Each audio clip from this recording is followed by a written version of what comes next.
So I got a couple more clips. Yay. That I'd like to play. I know Lana likes clips. Yep. So who doesn't like clips? I mean, come on. There was a couple of congressional hearings lately. And there was one clip in particular where the Transportation Secretary, Mayor Pete Buttigieg, who is, I don't know, if he could speak almost every time in everything. Yeah. It's so good. And just how calm and cool. Yeah. And it's not just calm and cool. He is almost smarter than every single person he's talking to.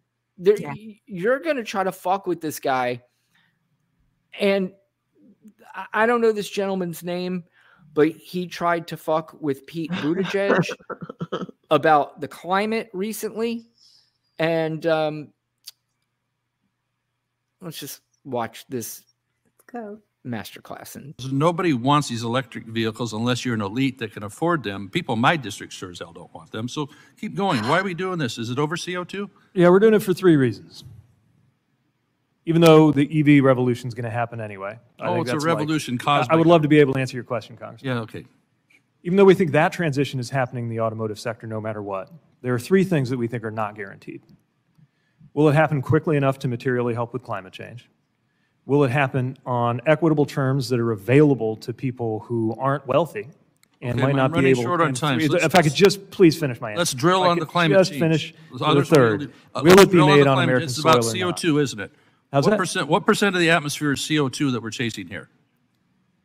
I'm sorry? What percent of the atmosphere is CO2 that we're chasing here? Because you talked about climate change. I don't know the percentage of atmospheric gases. You don't know the percent of the atmosphere. What I can tell you is that climate change is real.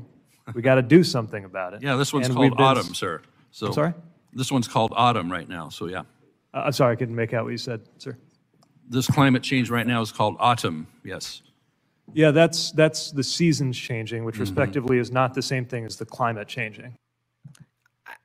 I love it. I mean, I just love when these people think that they are... And this is the kind of stuff that I think people should see all the time. You know, them straightening out these idiots who think they're going to outsmart somebody who is clearly way more intelligent than they are. He thinks he's going to get on Sean Hannity's show on a big clip. And Pete Buttigieg just completely derailed that one. Right. And they all do that. Oh, well, how's the climate change if it's supposed to be hot in the summer? And it's just like, oh my. Do you remember the guy who brought in the snowball that one time in Congress? And climate is not a temperature. Like, that's not the same. It's, oh my God, it's the impact. Yeah. I want to believe that Pete Buttigieg asked him to repeat his question twice on purpose. Just to say, please. Yeah, say that dumbness again. That's exactly. Just so everybody can hear it. He kept going. Yeah. Say it again? Yeah, can you help me out again? I didn't understand what you just said. You're fucking mumbling because you know you're an idiot and you just wanted to mumble and thought I would answer. I'm going to make you mumble it again. So. That is correct. And, you know, he actually had a few more. Damn it, there was one clip. But I would encourage somebody to look this one up. But it was Pete Buttigieg, and there was another Republican who questioned him. But the Republican, actually, this one was pretty nice. I mean, because he legitimately wanted to know the answers to his question, and the discourse between the two of them was as professional and well laid out. And the guy even came up. He goes, "Look, I'm probably one of the least known people in this room, but I'm not here to try to get clicks. I'm not trying to get a clip on Fox News. I'm not here to try to do. I seriously have a question. Would you mind answering my question?" It was very respectful, very, you know, and that's the kind of, you know, discourse that I think all Americans should be able to see. That's the kind of discourse we should have in our politics. But I think that's dead.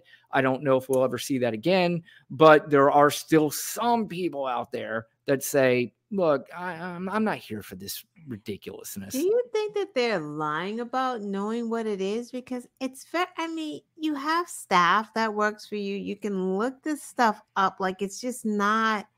You talking about like that gentleman who was just questioning Yeah, like Pete it's just Buttigieg? really not rocket science. What you could just Google, you know, the impact of climate change on the environment. Like, you could Google string some words together and get like, it's not because, you know, we've been alive for so long. That's why there's hurricanes are getting stronger. Like, you know, something's going on. Like, it's just. The answer to your question is he absolutely 100% knows it's happening. But this guy, just like a lot of those other Republicans, are doing the bidding of the oil companies and the, you know, any of these companies that are making billions of dollars and would lose money if climate change was in fact real, which it is. And, you know, this guy probably gets a decent amount of money from oil companies. Yeah, but the crazy thing is like, if you know that it exists and you know that the storms are getting worse and you know that the sun is getting hotter because we all felt it, you have children. Your children are going to have children. So the money that you're getting now is not going to fix the damage of the earth that your descendants have to live on. Like, I don't. Well, I think maybe because you live in more of a blue state, and I think it's clear these people don't give a fuck. They don't give a fuck about their own families. They don't care about what they care about is the money. They care about money, like and that the money they can immediate get now. Yeah. That's all it is. And, you know, there's part of them are thinking, I really don't know that they are thinking that far ahead. I mean, I'm not in their heads, but they must not be. You know, it just must. Maybe I don't know. Like, there might be a part of them that are saying it is true, but my kids are not going to have to worry about it. But what about your kids' kids? Or what about their kids? That's the thing. Like, it's your kids' kids. It could be 100 years from now, but at some point, something's going to happen. It's something. It's incredibly disgusting. And, you know, that's basically what it is. It's that, you know, I'm living now. It's 2023. I'm assuming it's not going to happen in the next, I don't know. That guy looks like he might have a good 20 to 30 years left on this earth. He may not have that much, but I'm pretty sure that he it's calculating. Yeah, that maybe he doesn't care. And I'm assuming a lot because, again, they're basically coming out and saying they don't care about their own voters. They literally are saying, if we can, we'll destroy Social Security. We'll destroy, you know, Medicare and Medicaid. And we don't care about lowering the prescription drug cost and prices for you people. We don't care. Even though my fucking grandmother is affected by it, I don't care because I'm making money from these pharmaceutical companies. Fuck grandma. She'll be dead anyway soon. There was actually, if I remember correct, I know I'm remembering this correctly, and I can't remember who said it, but it was during the COVID time, and one of the Republican senators or House members said something to the effect of, you know, well, if old people die, they're just kind of supposed to die. I remember that. Yeah. And it just like, it just boggles your, I don't know, man. I don't know what's going on. And, you know, again, the fact that we are not just normalizing that behavior, we're normalizing the behavior of a guy like Donald Trump. That's why I said I have such a hard time continuing to watch him in interviews on television. And I, you know, there's part of me that gets it. He's the leading candidate for the president of the United States, which in my opinion, there's no way he should be able to run for president. But unfortunately he is. But to give this guy a platform and to normalize his behavior, because I mean, there are literally people, maybe even people who are not going to vote for Donald Trump. It's just like, well, fuck it. Just let him run and whatever happens, happens. And that should not be the attitude. The attitude should be, this is fucking insane. And the fact that this guy is running for president and could possibly win makes you almost think that democracy is, in a way, It kind of is, It's on the because brink. It's skating on thin ice. these laws and he's indicted. Like, now you get to come back once you clear yourself of these charges. Sure. Because Absolutely. how can there ever be a possibility that he can be president with charges hanging over him?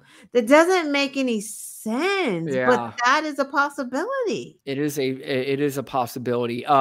There's one more clip I'd like to play. There was another congressional hearing, and Senator John Kennedy questioned this young lady. It's the first time I've seen her.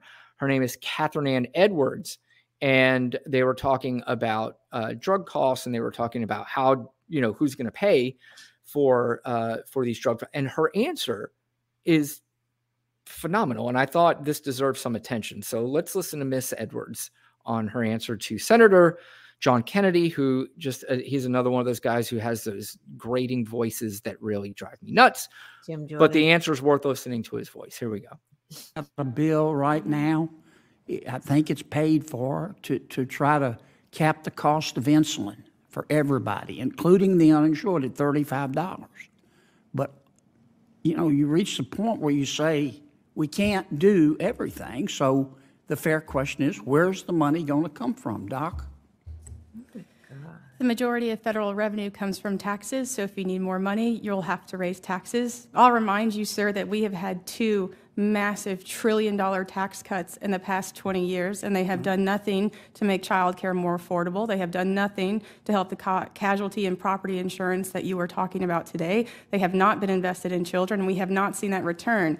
I mean, the 2001 tax cuts have now had 22 years to prove that they could solve the social issues that you and your fellow senators say that are a priority, and I don't think we could point to evidence to say that they have worked. I would love for you to give child care 20 years. I would love for you to say, let's take 2 decades of runway, invest it in young children, and see what kind of return that I could get. But we've never given children or the child care sector as much runway as we've given taxes. And I'll remind you that the estate tax exemption right now is $13 million.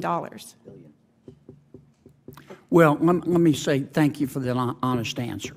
Raise taxes.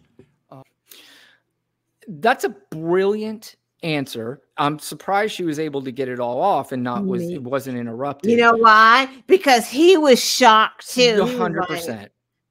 He's probably like, yeah, she got a point there. I mean, she's right. I mean, all right, we gave you your chance on, what you thought was going to work. Obviously, we cannot point to any evidence whatsoever that what you guys were trying. We talked about this earlier, the trickle down, economics, both of those tax cuts, major tax cuts were by Republican presidents, obviously one by Donald Trump when he was president. And none of it has worked. None of it. And she's like, you know what? How about giving us 20 years? Give us 20 years to see if our plan works. And then we'll compare the two and give us 10 years. Give us 5. Let's, 5. Yeah. To invest in children. Yeah. These fuckers they won't even save them from mass shootings in schools. Right. So. We've talked about that before. When you saw the very first time elementary school students were shot and killed. I mean, when we saw that for the first time, all humanity was done. It was over. I mean, just humanity Obama was done. Crying. Correct. Yeah. That was babies. Yeah. White babies with blonde and blue eyes, and the motherfuckers still sat at them hearings and they just would not vote. Oh. Yeah, guns they're untouchable unless you are a potential felon. You can put them in your hands and pretend like you're now a gun nut and buy one. But other than that, like I said, when nothing happened there, you just knew we were in big trouble. Sandy Hook. Yeah, a rich area too, kind of well-to-do. And those Republicans snubbed and looked at them like they were And we even at the time, until he was sued for multi-millions of dollars, allowed somebody to run around and say that didn't even really happen. Yeah. Imagine they were actors. That. Did you see those hearings? The parents testified that you had people going to the graves of those children to pee on it. Like, the poor Hillary was right. Hillary was right. Hillary's always been right. And the fact that Hillary Clinton is not our president right now, I think is just I don't know. That's one of the, it's makes no sense. It makes no sense.